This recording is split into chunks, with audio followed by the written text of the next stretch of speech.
अस्सलाम वालेकुम वरहमतुल्लाहि वबरकातुहू।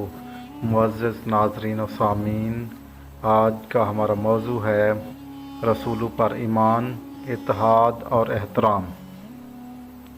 ईमान के 6 अरकान में एक अज़ीम रुकन है रसूलों पर ईमान।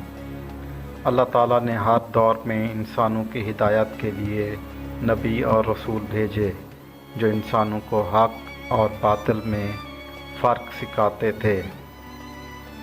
हमें ना सिर्फ नबी करीम हज़रत मोहम्मद मुस्तफ़ा सल्लल्लाहु अलैहि वसल्लम बल्कि तमाम अंबिया पर ईमान रखना फ़र्ज़ है।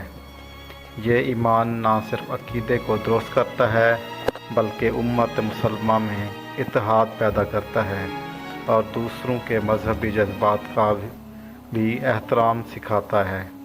आज हम जानने की कोशिश करेंगे कि रसूलों पर ईमान का अमली पैगाम क्या है और ये अक़ीदा हमें मुआशरती सतह पर कैसे जोड़ता है। हदीस मुबारका उर्दू तर्जमा। हज़रत अबू हुरैरा रज़ियल्लाहु तआला अन्हु से रवायत है कि रसूलुल्लाह सल्लल्लाहु अलैहि वसल्लम ने फरमाया, मैं दुनिया और आखिरत में ईसा इब्न मरियम का सबसे ज़्यादा करीब हूँ और तमाम अंबिया दीनी भाई हैं। इनकी माएँ मुख्तलिफ़ हैं लेकिन दीन एक ही है। तशरीह। इस हदीस में नबी करीम सल्लल्लाहु अलैहि वसल्लम ने तमाम अंबिया के दरमियान इत्तेहाद और रूहानी रिश्ते को वाज़ेह फरमाया।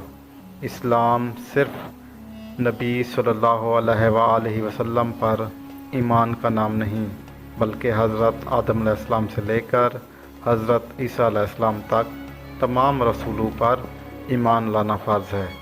यह ईमान हमें मज़हबी तअस्सुब से बचाता है और दूसरे मज़हब के मानने वालों के जज्बात का एहतराम सिखाता है। जब हम तमाम अंबिया का एहतराम करते हैं तो ख़ुद ब खुद हमारी शख्सियत में बर्दाश्त, नरमी और मोहब्बत पैदा होती है। रसूलों पर ईमान हमें बताता है कि सच्चाई कभी तब्दील नहीं हो सकती और हर नबी तौहीद, अदल, इखलाक की तालीम दी है।